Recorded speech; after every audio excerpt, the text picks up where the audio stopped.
Y'all, having to retwist locks because they're unraveling is honestly very annoying. I mean, I already did this months ago. I'm not trying to keep feeling like I'm reinstalling my locks over and over again. Hello and welcome to my channel. My name is Meso and I make videos on locks, lifestyle, and everything in between. Now, the lifestyle and everything between part is coming up, okay? It's coming up, but for right now, we're focusing on locks. So in this video, I'm going to be showing you how I braid and band my micro lock. And don't judge me. I know I'm wearing a robe in my bonnet, but it's currently 1 a.m. I have my retie appointment at 9. So I'm going to braid and band my hair right now, and then I'll get up probably around 6 or so and wash my hair, get ready for the day, and then drive to my appointment. I'll be honest, I'm not one of those people who spends like 45 minutes, meticulously parting my hair and braiding it and then using those little tiny, like I'm not one of those people. I like to get stuff done and like move on with my life. And so I'm going to show you how I braid and band. And let's think of this as the lazy girl's version of braiding and banding. Hey y'all, this is Meso from the future. So I recorded this video almost 2 months ago, and since then I've had a couple of people ask me in my lock mistakes video what exactly braiding and banding is. So if you're newly locked or currently doing research on locks, I'm just going to explain what braiding and banding is really quickly so that we can get back to the rest of the video. Braiding and banding is taking sections of your locks and literally braiding it. So just think of box braids, like how you would typically braid box braids. That's pretty much what you're doing with your locks, except in this case you're working with larger sections. So you're not braiding them as tiny as you typically would for box braids. You're usually taking slightly bigger sections and braiding them.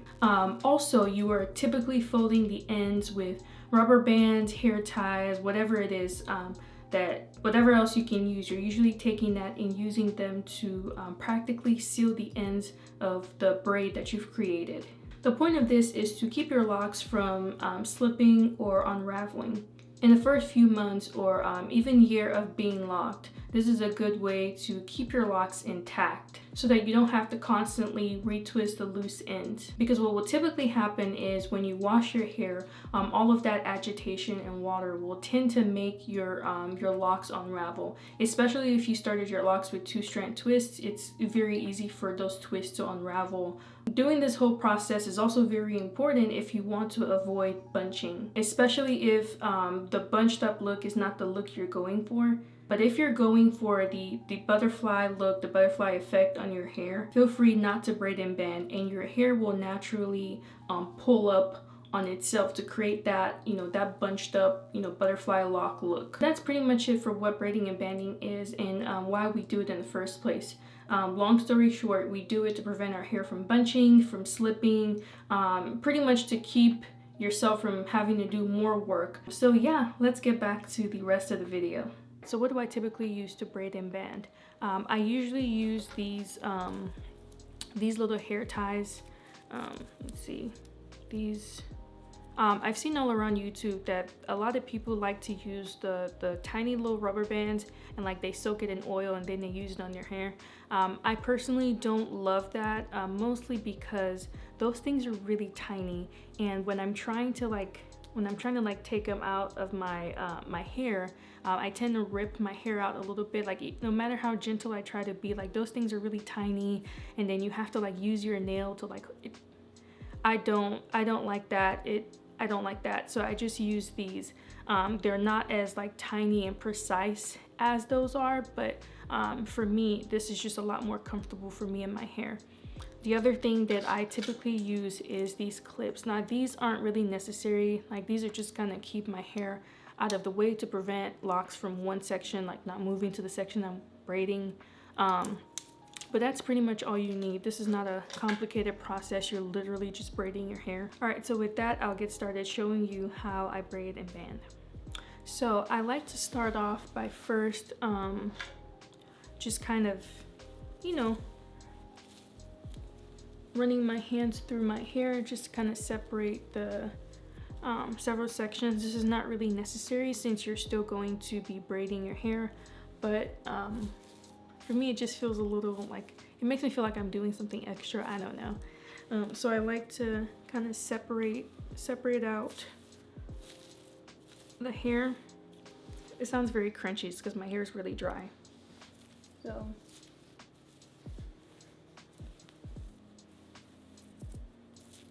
okay, I'm gonna get a little closer. Alright, so I'm gonna start off by first parting the front half of my hair and putting the rest back.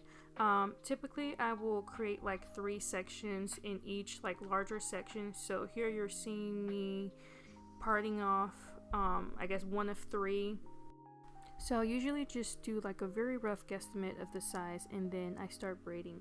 So as I'm braiding, you'll probably notice halfway through my braiding that I start to put my fingers in my roots.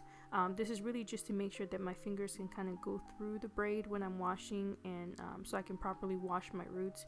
That's kind of the whole point, is being able to properly wash your roots and then not have the rest of the hair unravel. So as I braid, I'm kind of like reaching in from time to time just to make sure that my fingers can actually like go through, and then I'll really just braid all the way down. So when I get to the very end, so you know those loose areas that are technically not within the lock, they're just kind of the very end of your individual locks.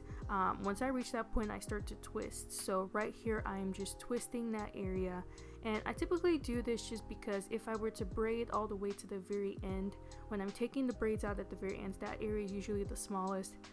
There will probably be a tendency for me to kind of take out the other parts of each lock that's already braided. I don't know if you understand what I'm saying, but anyways, once I'm done with that, I kind of just leave it alone, and then I go to the second section. Ooh, it's the second section.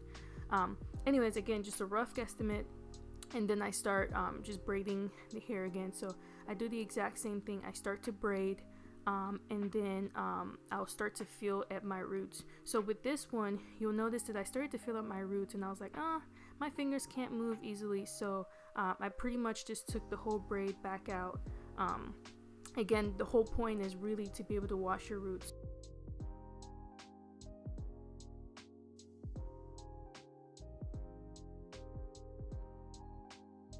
Anyway, so I took that braid out completely, and then I start to braid it again. And my fingers look kind of weird as I'm braiding this, but it's because I'm trying to use like a very loose hand to braid it, so that I can make sure that there's enough space at the root. So here, as you can see, I'm feeling all the way through, and my fingers are actually able to get all the way through to wash it. So I keep just braiding, and again, when I get to the very end, I just go ahead and twist up the end like I'm doing here.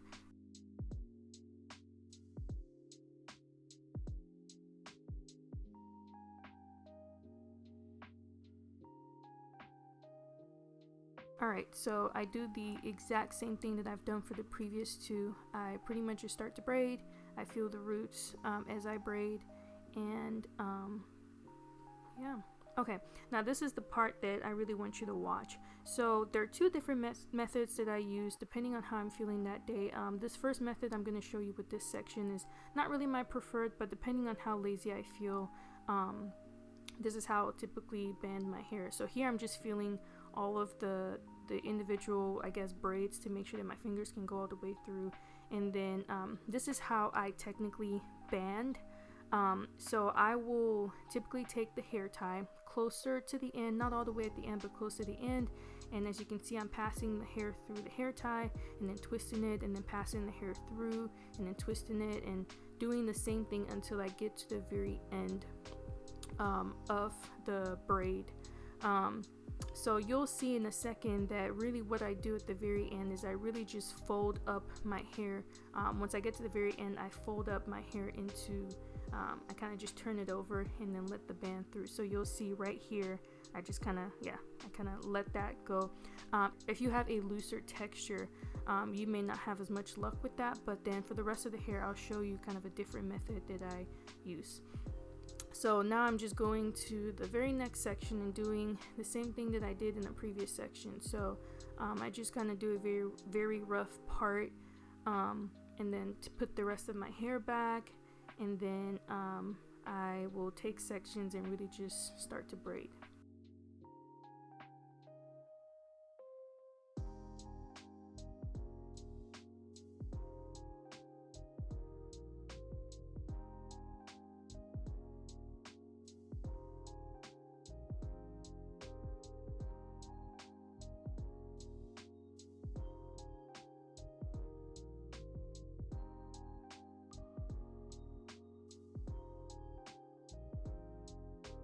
Alright y'all, so this is the second method that I mentioned earlier.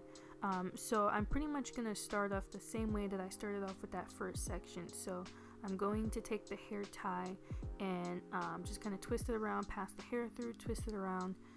Pretty much just do that through the length of the hair. So I'm just going to keep going down. The band is going to keep getting tighter as I get closer to the bottom.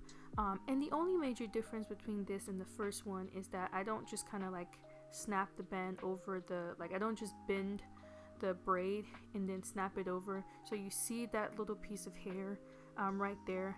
I will typically just wrap it around. So nothing crazy. I'm not, I'm not doing anything special, but I'm just wrapping the hair around the very end of the braid, and then similar to that other section, I just kind of snap that end of the hair tie onto that, and it stays pretty tight. Surprisingly, the first time I did that, I was like, I didn't expect this to stay, but it worked just fine. So the only difference between that first section and the second section is that I wrap the hair around, and then I let the band kind of snap onto it, and so that just for some reason is a lot tighter for me.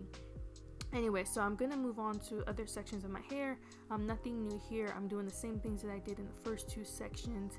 I'm gonna speed through this so I can show you once again how I do the banding portion. So y'all have the braiding part down, but the banding portion is what I will kind of focus on showing you for the next couple of clips.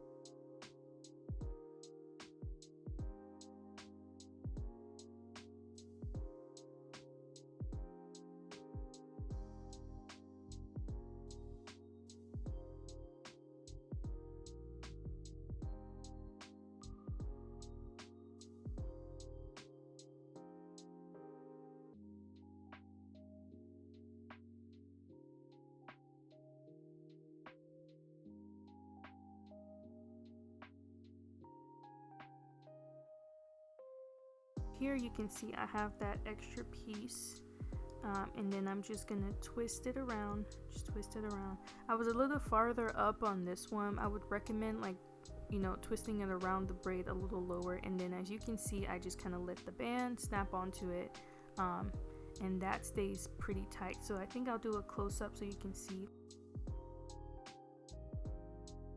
So this is the very back. I'm doing the exact same thing. I'm just twisting that loose hair around,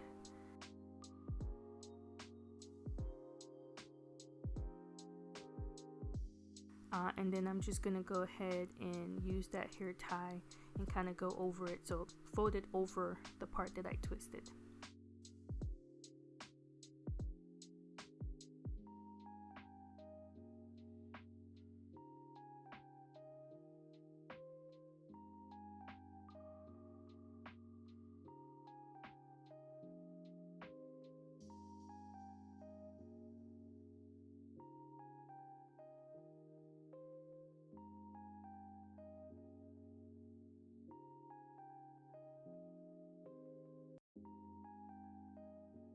I prefer this method over the individual banding each braid, just because again this is my lazy girl version. This just allows me to be quicker and more efficient.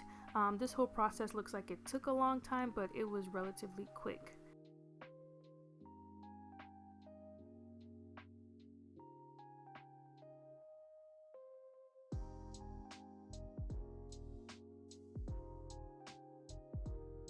So that pretty much wraps up this video. Thank you all so much for watching, and if you have any questions for me, please leave them in the comments below.